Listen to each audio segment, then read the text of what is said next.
For me, it started when one of my friends added their group on Facebook, HSBC, changing what they were going to do with graduate overdrafts.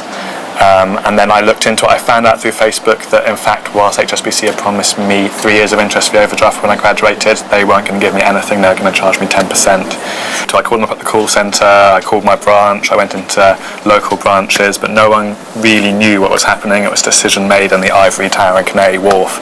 And it was obvious to me, actually, that people in the branches weren't happy about it, but they couldn't do anything, and we couldn't do anything. We organised protests, kind of flash queue protests all over the country, where a group of us would turn up and queue at the HSBC and basically paralyse it by asking long questions that they had to answer. Would you say that old media, newspapers and so on, were more interested when the story involved Facebook or some sort of new media?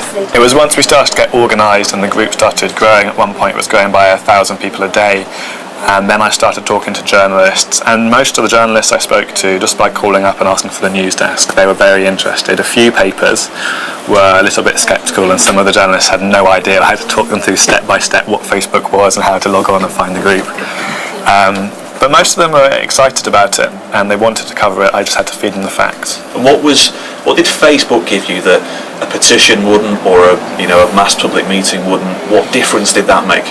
It allowed us to rapidly inform people about what was happening and give them a space to organise their reaction. It can be very effective. You can spread your message massively, and because it'll be spread through friends, you have a trust element that you wouldn't get through just knocking on the door. People will know you, or they'll know who's communicating this.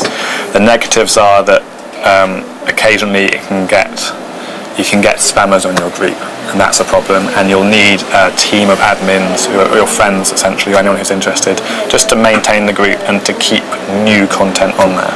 Most of the things that you've been involved with up until now have been causes that you've got people behind to achieve a certain aim. If a brand came along to you and said, we're trying to reach the young audience, and we don't think they're reading newspapers, advertising is not working, how can we use new media to reach people, and what do we need to do differently? What would your advice be to them?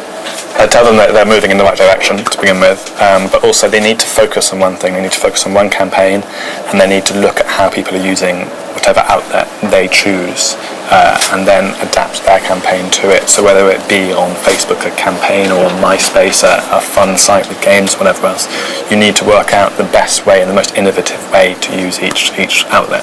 I think if you have a specific idea in mind, a specific campaign, it's a very useful tool, but you shouldn't. There's little point just having your brand as a group on there. I don't think, say, to have a Coca-Cola group on there, that won't achieve anything. But if you've got a specific thing you're going for, a specific campaign, then you can use it to get your message out there.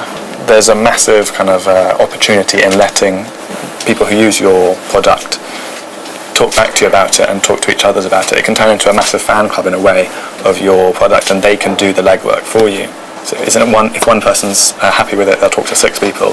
That's the same way. They'll invite friends, they'll tell everyone about this new outlet you've generated on Facebook, MySpace, or Bebo, whatever it is. And that way it'll grow and you'll get your message out there quickly.